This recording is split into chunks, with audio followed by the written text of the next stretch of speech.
আজকে আমরা আলোচনা করব একাদশ শ্রেণীর দ্বিতীয় সেমিস্টারে থাকা সৈয়দ মুজতবা আলীর রম্য রচনা পঞ্চতন্ত্রের অন্তর্গত যে বই কেনা রম্য রচনাটি আছে সেই বিষয়ে। বই কেনা রম্য রচনার বিষয়ে আলোচনার আগে আমরা বেশ কয়েকটা বিষয় নিয়ে একটু জানবো। তার মধ্যে প্রথমেই জানবো সৈয়দ মুজতবা আলী সম্পর্কে, যিনি 1904 খ্রিস্টাব্দে জন্মগ্রহণ করেছিলেন বাংলাদেশে এবং মারা যান 1974 সালে। তিনি ছিলেন একাধারে সাংবাদিক। এছাড়াও তার ভ্রমণ পিপাসু মনের কারণে তিনি বিভিন্ন জায়গায় ঘুরে বেরিয়েছেন, দেশে বিদেশে ভ্রমণ করেছেন এবং তার ভ্রমণ পিপাসু মন বিভিন্ন বিষয়কে পরীক্ষা নিরীক্ষা করেছে, বুঝে নিয়েছে এবং সেগুলি তিনি তার লেখার মাধ্যমে খুব সুন্দরভাবে ফুটিয়ে তুলেছিলেন।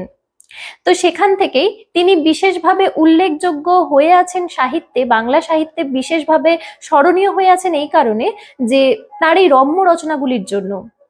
রম্য রচনার মধ্যে চাচা কাহিনী, পঞ্চতন্ত্রের মধ্যে অন্তর্গত যে রম্য রচনাগুলি আছে সেইগুলি, এগুলি বিশেষভাবে উল্লেখযোগ্য। এছাড়াও তার দেশে বিদেশে যে ভ্রমণ কাহিনী সেটিও বিশেষ উল্লেখযোগ্য। এছাড়াও তিনি উপন্যাস লিখেছেন, ছোট গল্প লিখেছেন, সাহিত্যের বিভিন্ন দিকে তিনি তার প্রতিভার বিস্তার করে গেছেন। সেই সৈয়দ মুজতবা আলীর বই কেনা রম্য রচনাটি আজকে আমাদের পাঠ্য। এই রম্য রচনা যে বলছি, রম্য রচনা বিষয়টি কি সেটা একটু বলে নেওয়া যাক।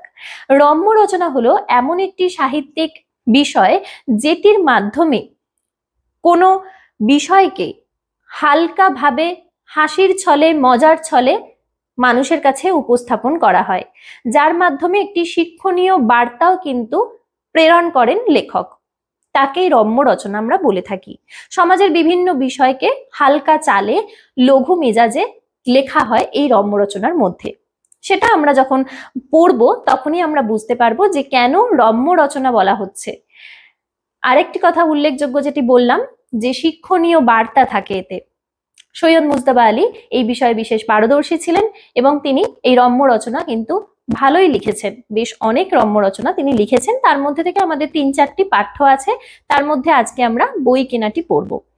তো এই বই কেনা এগুলি কিন্তু পঞ্চতন্ত্রের অন্তর্গত। পঞ্চতন্ত্র নামের একটি সংকলক বই আছে, যে বইয়ের মধ্যে বেশ কিছু প্রবন্ধ এবং রম্য রচনা রয়েছে। তো এই পঞ্চতন্ত্র নামক বইটা থেকে কিন্তু বই কেনা রম্য রচনাটি নেওয়া হয়েছে। এবার চলে আসি আমাদের মূল আলোচনার বিষয়, বই কেনা রম্য রচনার আলোচনায়। দেখো, বই কেনা রম্য রচনার মধ্যে প্রথমেই বলা হচ্ছে, মাছি মারা কেরানি নিয়ে যত ঠাট্টা রসিকতাই করি না কেন, মাছি ধরা যে কত শক্ত সে কথা পর্যবেক্ষণশীল ব্যক্তি মাত্রই স্বীকার করে নিয়েছেন।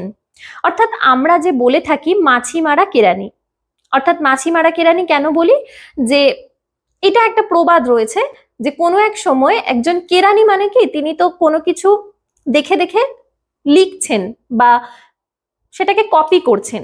তো সেখানে এক জায়গাতে নাকি একটি মাছি পড়েছিল, মাছি হয়তো কোনোভাবে চাপা পড়ে গেছে, মরে গেছে। তো তিনি ওই খুঁজছেন যে মাছিটাকেও ধরে হয়তো সেখানে দিতে হবে। অর্থাৎ মাথায় কোনো বোধ বুদ্ধি নেই যে কোন জিনিসটার প্রয়োজন কোনটা অপ্রয়োজন, ঠিক আছে, লেখার সময়। তো এটাকে মাছি মারা কেরানি আমরা এই কারণে বলে থাকি, এটা একটা গল্প হিসাবে প্রচলিত রয়েছে। তো সেই মাছি মারা কেরানি নিয়ে যত ঠাট্টা রসিকতাই করি না কেন, মাছি ধরা যে কত শক্ত সেটা আমরা সকলেই জানি। কারণটা কি, মাছিকে যেদিক দিয়েই ধরতে যান না কেন সে ঠিক সময় উড়ে যাবেই। কারণ অনুসন্ধান করে দেখা গিয়েছে দুটো চোখ নিয়েই মাছির কারবার নয়, তার সমস্ত মাথা জুড়ে নাকি গাদা গাদা চোখ বসানো আছে। আমরা দেখতে পাই শুধু সামনের দিকে, কিন্তু মাছির মাথার চতুর্দিকে চক্রাকারে চোখ বসানো আছে বলে সে একই সময়ে সমস্ত পৃথিবীটা দেখতে পায়। তাই সে ছটপট করে, উড়ে যায়। আমরা মাছিকে চট করে ধরতে পারি না। তাই নিয়ে গুণী ও জ্ঞানী আনাতোল ফ্রান্স দুঃখ করে বলেছেন, হায়, আমার মাথার চতুর্দিকে যদি চোখ বসানো থাকতো তাহলে চক্রবাল বিস্তৃত এই সুন্দরী ধরনীর সম্পূর্ণ সৌন্দর্য একসঙ্গেই দেখতে পেতুম। এখানে আমরা একজন গুণী ব্যক্তির নাম পেলাম। তিনি কে? Anatole France. তিনি একজন ফরাসি কবি তিনি একজন ঔপন্যাসিক এবং সাহিত্যে তিনি নোবেলও পেয়েছিলেন।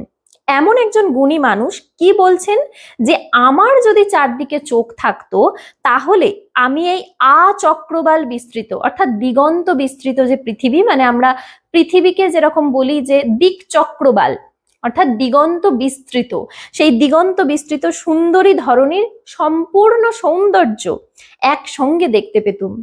অর্থাৎ যদি আমার চারিদিকে চোখ থাকতো তাহলে তো আমি একসাথেই সবটা উপভোগ করতে পারতাম, একসাথে পৃথিবীর সমস্ত রূপ রস গন্ধ স্পর্শ সমস্ত কিছু অনুভব করতে পারতাম। এ কথা কে বলছেন? Anatole France. কথাটা যে খাঁটি সে কথা চোখ বন্ধ করে একটুখানি ভেবে নিলেই বোঝা যায়, এবং বুঝে নিয়ে তখন এক আফসোস ছাড়া অন্য কিছুই করবার থাকে না।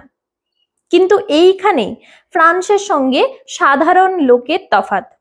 ফ্রান্স সান্ত্বনা দিয়ে বলেছেন, কিন্তু আমার মনের চোখ তো মাত্র একটি কিংবা দুটি নয়।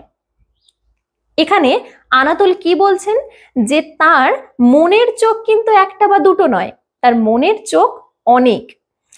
মনের চোখ বাড়ানো কমানো তো সম্পূর্ণ আমার হাতে। নানা জ্ঞান বিজ্ঞান যতই আমি আয়ত্ত করতে থাকি ততই এক একটা করে আমার মনের চোখ ফুটতে থাকে। কি অসাধারণ কথা বলেছেন যে মনের চোখ তো আমার অজস্র, আমি যত আমার জ্ঞানকে বিস্তার করব, জ্ঞানের বিস্তার ঘটাবো, জ্ঞান লাভ করব, তত আমার মনের চোখের বিকাশ ঘটবে। মনের চোখের বিকাশ ঘটে সেইটা আমার কিন্তু একটা দুটো চোখ নয়, সেটা আমার অজস্র চোখ হবে। অসাধারণ কথা এটা। ফলে এখানে কি বলতে চাইছেন? জ্ঞান আহরণ করা, জ্ঞান লাভ করাটা কতটা জরুরি, কতটা প্রয়োজনীয়। পৃথিবীর আর সব সভ্য জাত যতই চোখের সংখ্যা বাড়াতে ব্যস্ত, আমরা ততই আরব্য উপন্যাসের এক চোখা দৈত্যের মতো ঘোঁত করি, আর চোখ বাড়াবার কথা তুললেই চোখ রাঙাই। কাদের কথা বলা হচ্ছে? এখানে কিন্তু আমাদের বাঙালিদের কথা বলা হচ্ছে, ভারতীয়দের কথা বলা হচ্ছে।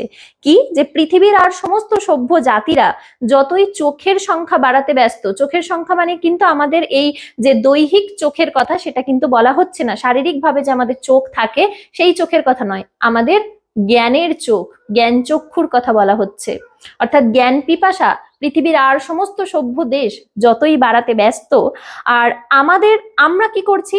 আরব্য উপন্যাসের সেই দৈত্যগুলোর মতো, যেখানে আমরা আলিবাবার কথা পেয়েছি, সিনবাদের কথা পেয়েছি, আলাদিনের কথা পেয়েছি, সেই যে আশ্চর্য সমস্ত কাণ্ড কারখানা, অর্থাৎ একটা রূপকের যে জগৎ থাকে সেই আরব্য উপন্যাসের এক চোখা দৈত্যের মতো ঘোঁত করি, আর চোখ বাড়াবার কথা তুললেই চোখ রাঙাই। অর্থাৎ আমরা জ্ঞানের দিকটাকে বাদ দিয়ে দিচ্ছি আমাদের জীবন থেকে। চোখ বাড়াবার পন্থাটা কি? এবার লেখক বলছেন চোখ বাড়াবার পন্থাটা কি? প্রথমত বই পড়া, এবং তার জন্য দরকার বই কেনার প্রবৃত্তি। তাহলে কি উপায় বলছেন যে চোখ আমরা বাড়াবো কিভাবে? বই পড়ার মাধ্যমে। এবার বইটা পড়বো কি করে? যদি আমরা বই না কিনি তাহলে বই পড়বো কেমন করে? সেই জন্য বলছেন বই পড়া, এবং তার জন্য দরকার বই কেনার প্রবৃত্তি। মনের চোখ ফোটানোর আরো একটা প্রয়োজন আছে। কি প্রয়োজন? বার্ট্রান্ড রাসেল বলেছেন সংসারে জ্বালা যন্ত্রণা এড়াবার প্রধান উপায় হচ্ছে মনের ভিতর আপন ভুবন সৃষ্টি করে নেওয়া এবং বিপদকালে তার ভিতর ডুব দেওয়া। যে যত বেশি ভুবন সৃষ্টি করতে পারে, ভবযন্ত্রণা এড়াবার ক্ষমতা তার ততই বেশি হয়। এখানে দেখো, এই যে আবার একজনের আমরা নাম পেলাম, যিনি হলেন বার্ট্রান্ড রাসেল। ইনি একজন ব্রিটিশ দার্শনিক এবং যুক্তিবিদ ছিলেন। তিনি কি বলছেন যে সংসারে এই যে বিভিন্ন সময় আমাদের জ্বালা যন্ত্রণা, বিভিন্ন কারণে আমরা দুঃখ পেয়ে থাকি, তো এই দুঃখ এড়াবার উপায়টা কি? মনের ভিতরে আপন ভুবন সৃষ্টি করে নেওয়া। অর্থাৎ তোমার মনের জগতে যদি একটা জ্ঞানের জগৎ থাকে, একটা জ্ঞান আহরণ করার যদি একটা পথ তুমি খুলে রাখো, সেইখানে কিন্তু তুমি ডুব দিতে পারো, তুমি কিন্তু সেই জগৎটার মধ্যে ডুবে যেতে পারো। বাহ্যিক তখন কোনো রকম কোনো দুঃখ কষ্ট তোমাকে আর যন্ত্রণা দিতে পারবে না। কথাই তিনি বলছেন, ভবযন্ত্রণা এড়াবার ক্ষমতা তার তত বেশি হয়। কেন ভবযন্ত্রণা এড়াবার ক্ষমতা বেশি হচ্ছে? তার নিজস্ব কিছু জ্ঞান আছে এবং তিনি জানেন যে সেই মুহূর্তে তিনি যদি বইয়ের কাছে যান, বই পড়েন, বেশি বেশি করে বই পড়েন, বেশি বেশি করে অন্য কিছু বিষয় জানার চেষ্টা করেন, ভালো কিছু বিষয়ের মধ্যে থাকেন, তাহলে এই সমস্ত তুচ্ছ সাংসারিক যে কষ্ট, দুঃখ, বিভিন্ন বিষয় যেগুলো আমাদের জীবনের নিত্য ঘটনা হয়ে থাকে, সেই সমস্ত কিছু থেকে আমরা নিজেদেরকে সরিয়ে নিতে পারবো বা সেই সমস্ত জ্বালা যন্ত্রণা থেকে আমরা বিরত থাকতে পারবো। অর্থাৎ সাহিত্যে সান্ত্বনা না পেলে দর্শন, দর্শন কুলিয়ে উঠতে না পারলে ইতিহাস, ইতিহাস না মানলে ভূগোল, আরো কত কি। অর্থাৎ তোমার যেটা ভালো লাগে, তোমার ইতিহাস ভালো লাগে তুমি ইতিহাস পড়ো, যদি ভূগোল ভালো লাগে ভূগোল পড়ো, যদি তোমার বিজ্ঞানের প্রতি কোনো টান থাকে তাহলে তুমি বিজ্ঞান বিষয়ের যে কোনো বই পড়তে পারো। হাজার একটা বই আছে আমাদের চোখের সামনে, আমরা সেখানে কিন্তু নিজেদের মনের আনন্দ খুঁজে পেতে পারি, মনের তৃপ্তি খুঁজে পেতে পারি। কেমন লাগছে তোমাদের আমার পড়ানো অবশ্যই কমেন্ট করে জানাও। যদি ভালো লাগে একটা লাইক কিন্তু করতে ভুলো না, লাইক করো এবং বন্ধুদের মধ্যে বেশি বেশি করে শেয়ার করো। আচ্ছা, তারপরে কি বলছেন, কিন্তু প্রশ্ন, এই অসংখ্য ভুবন সৃষ্টি করি কি প্রকারে? বই পড়ে, দেশ ভ্রমণ করে। কিন্তু দেশ ভ্রমণ করার মতো সামর্থ্য এবং স্বাস্থ্য সকলের থাকে না। লেখক দেখো একটা একটা করে জায়গা কিন্তু ধরেছেন যে বই পড়ো, দেশ ভ্রমণও করতে পারো তুমি, কিন্তু দেশ ভ্রমণ করার জন্য তো টাকা চাই, অর্থ চাই এবং স্বাস্থ্যও থাকা চাই। ধরো অনেকে বয়স্ক মানুষ, অনেক বয়স্ক মানুষ আছেন, তারা কিন্তু বই পড়তে ভালোবাসেন। তারা বলেন যে বইয়ের মাধ্যমে আমি জগৎটাকে জানছি, জগৎটাকে দেখছি। কারণটা, তিনি বয়সের জন্য আর কিন্তু কোথাও দৌড়াদৌড়ি করে যেতে পারবেন না। তোমার একটু বেশি বয়স হয়ে গেলে আমরা আর পাহাড়ে যেতে পারবো না। পাহাড়ের দুর্গম যে জায়গাগুলো, সেগুলোতে আমরা পৌঁছতে আমাদের শারীরিকভাবে অসুবিধা হতে পারে। তো এই যে বিষয়গুলো, তার জন্য বলছেন যে কাজেই শেষ পর্যন্ত বাকি থাকে বই। তাই ভেবেই হয়তো অমর খৈয়াম বলেছিলেন, here with a loaf of bread, beneath the bough, a flask of wine, a book of verse, and thou beside me singing in the wilderness, and wilderness is paradise enough. কি বলছেন এখানে, যে তোমার কাছে যদি একটা রুটির টুকরো থাকে এবং তুমি এমন এক জায়গায় বসে রয়েছো যেখানে ফ্লাস্ক অফ ওয়াইন আছে, মদ আছে এবং একটা কবিতার বই আছে, তো beside me singing in the wilderness, and wilderness is paradise now, ওই যে তোমার কাছে কবিতার বই আছে এবং মনে হচ্ছে যেন তোমার পাশে কেউ বসে বসে গান গাইছে। কি বলছেন, রুটি, মদ সমস্ত কিছু ফুরিয়ে যাবে, প্রিয়ার কালো চোখ ঘোলাটে হয়ে আসবে, কিন্তু বইখানা অনন্ত যৌবনা, যদি তেমন বই হয়। অর্থাৎ দেখো, আমরা খাবার খাই আমাদের মানসিক শারীরিক যে চাহিদা সেই সমস্ত পূরণ করার জন্য, আমাদের শারীরিক শক্তির জন্য আমাদেরকে খাবার খেতে হয়, সেই সমস্ত আলাদা বিষয়। প্রিয়ার কালো চোখ ঘোলাটে হয়ে আসবে, অর্থাৎ তোমার জীবন থেকে একদিন সমস্ত রূপ রস চলে যাবে, কিন্তু বইখানা অনন্ত যৌবনা, বইটা থাকবে সঙ্গে। তাই বোধ করি খৈয়াম তার বেহেস্তের সরঞ্জামের ফিরিস্তি বানাতে গিয়ে কেতাবের কথা ভোলেননি, অর্থাৎ প্যারাডাইস, স্বর্গ, তার কাছে এটাই স্বর্গ যদি তার কাছে একটা ভালো বই থাকে। আর খৈয়াম তো ছিলেন মুসলমান, মুসলমানদের পয়লা কেতাব কোরআনের সর্বপ্রথম যে বাণী মোহাম্মদ সাহেব শুনতে পেয়েছিলেন, তাতে আছে আল্লামা বিল কলমি, অর্থাৎ আল্লাহ মানুষকে জ্ঞান দান করেছেন কলমের মাধ্যমে, আর কলমের আশ্রয় তো পুস্তকে।